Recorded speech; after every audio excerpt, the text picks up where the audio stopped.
SC, BC, OC, minority కమ్యూనిటీకి చెందినటువంటి వాళ్ళు ఎవరైతే కార్పొరేషన్ లోన్స్‌కి ఆన్‌లైన్‌లో అప్లై చేశారో, ఆన్‌లైన్‌లో అప్లికేషన్ అయిపోయిన తర్వాత నెక్స్ట్ ప్రాసెస్ ఏంటి అని చెప్పి నాకు చాలామంది కామెంట్ చేస్తున్నారండి. అయితే ప్రెజెంట్ అయితే గనక కార్పొరేషన్స్ లోన్స్‌కి సంబంధించి ప్రాసెస్ అంతా ప్రెజెంట్ జరుగుతుంది. సో, ఆన్‌లైన్‌లో అప్లై చేసిన వాళ్ళు చాలామంది వెయిట్ చేస్తున్నారనమాట. అంటే కొంతమంది కాల్ లెటర్ రావచ్చు, కొంతమందికి రాకపోవచ్చు. సో, అలా వెయిట్ చేస్తున్న వాళ్ళకి నెక్స్ట్ ప్రాసెస్ ఏంటి అని తెలియని వాళ్ళు కూడా ఉంటారు కదా! సో, మీ యొక్క నెక్స్ట్ ప్రాసెస్ ఏంటి అనేది నేను ఈ వీడియోలో క్లియర్‌గా చెప్పబోతున్నానండి. సో, ఈ కమ్యూనిటీస్‌కి చెందిన వాళ్ళు ఎవరైతే ఈ కార్పొరేషన్ లోన్స్‌కి అప్లై చేశారో ఈ వీడియోని స్కిప్ చేయకుండా ఎండ్ వరకు చూడండి. నెక్స్ట్ ప్రాసెస్ ఏంటో తెలియక వెయిట్ చేస్తున్న వాళ్ళకి కూడా ఈ వీడియో రీచ్ అవ్వాలి అనుకుంటే గనక ఒక లైక్ చేసేయండి. అండ్ నా ఛానల్‌ని ఎవరైనా కొత్తగా చూస్తే గనక సబ్స్క్రైబ్ చేసి నా ఛానల్‌ని ఫాలో చేసేయండి.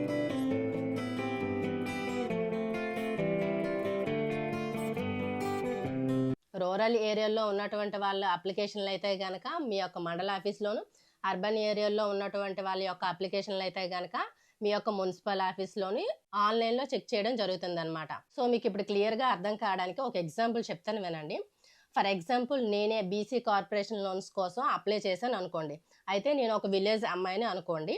సో, మా ఊర్లో నాతో పాటు ఇంకొక 1000 మంది ఆన్‌లైన్‌లో అప్లై చేశారు కార్పొరేషన్ లోన్స్‌కి అనుకోండి. ఇప్పుడు అప్లై చేసిన ఈ 1000 మెంబర్స్‌ని ఎలా పిక్ చేస్తారు అంటే, సో, ఇప్పుడు నేను ఒక షాపు సంథింగ్ ఏదో బ్యూటీ పార్లరో ఏదో పెట్టాలి అనుకోని, నేను ఒక 10,00,000 రూపాయలకి లోన్‌కి అప్లై చేశాను.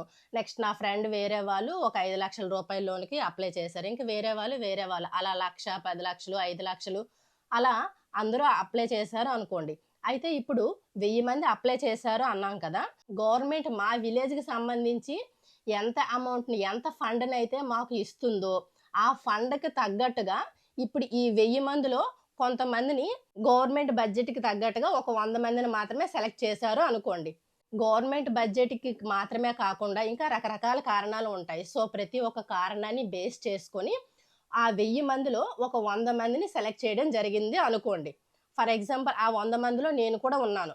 సో, అయితే ఈ 1000 మందిలో ఈ 100 మంది యొక్క అప్లికేషన్స్ ఏం జరుగుతాయి అంటే, ఆ విలేజ్‌లో ఉన్నటువంటి బ్యాంక్స్‌కి పంపించడం జరుగుతుందనమాట. అయితే ఇప్పుడు ఈ 100 మంది ఏ బ్యాంక్‌కైతే అప్లై చేసుకున్నారో ఒక్కొక్కరు ఒక్కొక్క బ్యాంక్‌కి అప్లై చేసుకుంటారు. ఒక్కొక్కరు ఒక్కొక్క బ్యాంక్ డీటెయిల్స్ ఇవ్వొచ్చనమాట.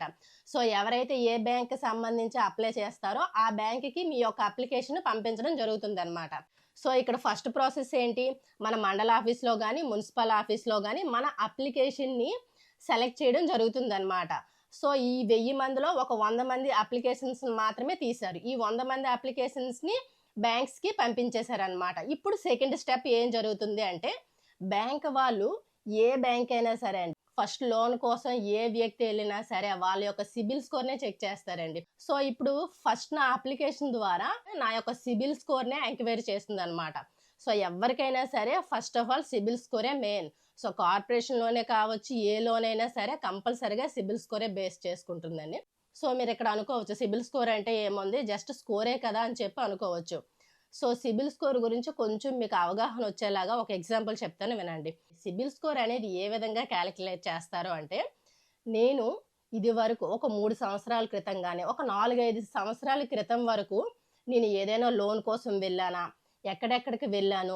ఏ లోన్‌కి అప్లై చేశాను? ప్రతి ఒక్క డేటా పిన్ టు పిన్ ఉంటుందనమాట. ఈ సిబిల్ స్కోర్‌కి సంబంధించి. మనం ఏదైనా లోన్ తీసుకుంటే, ఆ లోన్‌లో కట్టకపోతే మాత్రమే సిబిల్ స్కోర్ డౌన్ అయిపోతుందేమో అని చెప్పి కూడా కొంతమంది అనుకుంటారు. ఏదైనా ఒక లోన్‌లో నా ఫ్రెండ్ ఒక ఆమెకి గ్యారంటర్‌గా ఉన్నాను అనుకోండి. సో, ఇప్పుడు ఆమె ఆ లోన్ క్లియర్ చేయలేకపోయింది అంటే, ఆమె సిబిల్ స్కోర్ పోవడం మాత్రమే కాదండి, నా సిబిల్ స్కోర్ కూడా డౌన్ అవుతుందనమాట. సో, ఇప్పుడు సిబిల్ ఎంక్వైరీలో నా సిబిల్ స్కోర్ అనేది నా యొక్క లోన్ బట్టే కాకుండా, నా ఫ్రెండ్ వాళ్ళను కూడా నా యొక్క సిబిల్ స్కోర్ అనేది డౌన్ అయిపోయిందనమాట. సో, ఇలా ప్రతి ఒక్క డీటెయిల్స్ ఈ సిబిల్ ఎంక్వైరీలో ప్రతీదీ తెలిసిపోతుందండి. చాలామంది ఏమనుకుంటారు అంటే, సిబిల్ స్కోర్ అనేది జస్ట్ ఒక నంబరే కదా అని చెప్పి అనుకుంటారు. బట్ అస్సలు కాదండి. సో, సిబిల్ ఎంక్వైరీలో ప్రతీదీ పిన్ టు పిన్ తెలిసిపోతుంది. మీరేదైనా లోన్‌కి అప్లై చేశారా? లేదా మీరెవరికైనా గ్యారంటర్‌గా ఉన్నారా? సో, సిబిల్ స్కోర్‌కి సంబంధించి మీకు ఒక క్లారిటీ వచ్చిందని అనుకుంటున్నానండి. సో, బ్యాంక్ నుంచి కాల్ లెటర్ వచ్చిన తర్వాత మీరు బ్యాంక్‌కి వెళ్లి, మీరసలు లోన్ ఏ బిజినెస్ పర్పస్ మీరు లోన్‌కి అప్లై చేశారు?